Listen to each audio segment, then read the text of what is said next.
And should be testifying with Victor Santaniello, the Wakefield Accessors Office. Good morning, Honorable Chairs Cusack and Hines and members of the committee. It's encouraging to listen in on the testimony of my colleagues before me, also focusing on the importance of housing stability for seniors. Thank you for considering the nuances and merits of each of these options. I'm glad to join you today to urge a favorable review of H.3732 and S.1916, an act authorizing the establishment of a means-tested senior citizens property tax exemption. These bills build on one filed last session by Senator Lewis, for which this committee provided a favorable review, and he and I will be following up with some written testimony. These bills before you likewise would affect a state delegation to local authorities pertaining to tax relief for senior residents, empowering the establishment of property tax exemption programs with higher income and asset limits without the burdensome process of seeking state approval. In relevant part, the bills establish a blanket property tax exemption based on the circuit breaker income tax credit and further qualifications.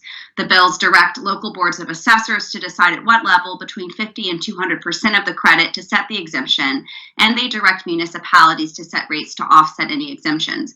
As you noted, Chair Cusack, I'm joined today by the director of the Wakefield Assessor's Office, also the Reading Chief Appraiser and my constituent, Victor Santaniello, who can speak to the practical limitations of our current statutory exemptions, income and asset levels. It's of high importance that local governments are granted expanded authority by the state. The alternative is a lengthy and multi-stage process that delays implementation of property relief programs and thus disadvantages senior citizens.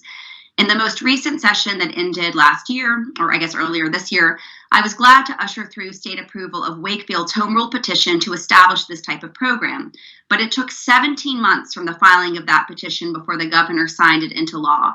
During that time frame, Wakefield's aging population failed to benefit from a property tax structure that the local authorities accountable to the town's residents saw fit to enact.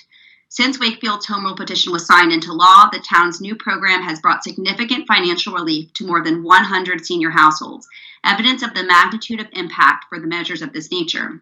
In this current session, the City of Melrose City Council and Mayor approved a means-tested program modeled on Wakefield's, and I filed the necessary bills for state approval in March. Those are H.3766 and H.3767. To date, no action has been taken on those bills following your paper hearing in July. Were the bills before you today codified in general law, Melrose's seniors currently would have enjoyed more than half a year of property tax relief. The COVID-19 pandemic has reinforced how critical and for far too many tenuous housing stability is.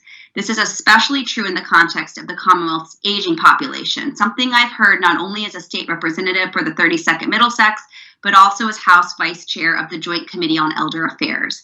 Given this, I urge you to act favorably on H.3732 and S.1916 so that all municipalities across the Commonwealth can better support the housing needs of their senior populations. Thank you. Thank you. think we'll hear from Victor maybe next. Yep. Well, thank you very much, Chairman Cusack, Senator Hines, the rest of the committee. I appreciate the opportunity. I'm the Director of Assessments for both Reading and Wakefield. And in 2016, Reading attempted an override. And one of the things we learned from an extensive community listening endeavor was that we needed to do something different for senior tax relief. Under the current structure for statutory exemptions, in particular the 41C exemption, income and asset limits have not kept pace with our economy. For example, in communities that have not adopted any COLA adjustments, income for a single person is $20,000. Married is $30,000. Even with COLA adjustments here that we've taken advantage of in Wakefield for, about 17 years, we're still only at $28,000 and $40,000 respectively. And the asset limits haven't budged. They're still at $40,000 for a single person and $55,000 for a married couple.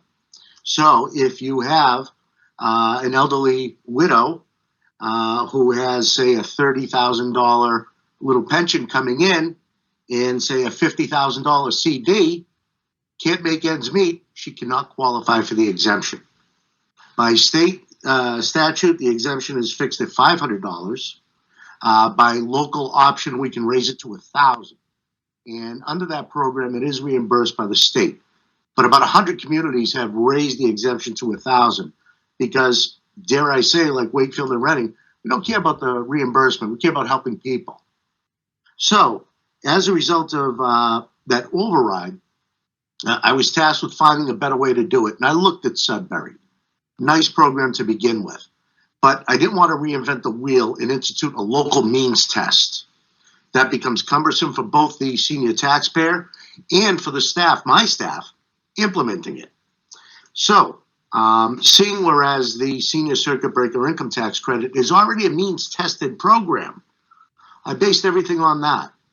And in order to receive the exemption of both Wakefield and Reading, you have to qualify for the senior circuit breaker income tax credit, which currently has $62,000 income limit for a single person, $78,000 for head of household, and $93,000 married filing jointly. And in order to receive it, they have to pay 10% of their income towards local property tax and half of their water and sewer bill. And last year's exemption amount was $1,150, and the property value is $884,000. In looking at House Bill 3732 and Senate Bill 1916, when you look at that $884,000, 90% of the communities in the Commonwealth fall under an average single-family value of $884,000. So just consider that in one fell swoop, this kind of legislation. It can be available in 100% of the communities, but 90% of them fall under that average value. As we implemented it in Reading in 2018, first year, 175 seniors. 2019, 175. 2020, 183. 21 was 190. 22 was 229. We also enacted it in 21 for the town of Wakefield. Difficult to get the word out during a pandemic. It was actually delivering senior lunches with applications. 162 people the first year, 249 people year two. On average in Reading, we've saved taxpayers 20% on their real estate taxes. And in Wakefield, that number is about 15%. While this is accomplished through a shift in the residential tax rate that was approved by both town meetings. And the average cost passed on to the other taxpayers who willfully voted to accept this form of tax relief is about $30 a year. That, folks, is senior tax relief implemented and in action. I welcome any questions either now or from any members of the committee by email whenever you want. I'm the person that implements this. I'm the assessor. And just like speaking your own assessor, I've spent 8 years researching this topic. I know it inside and out. And this is where we arrived at. And it just warms our heart to help so many people that really need it. Thank you.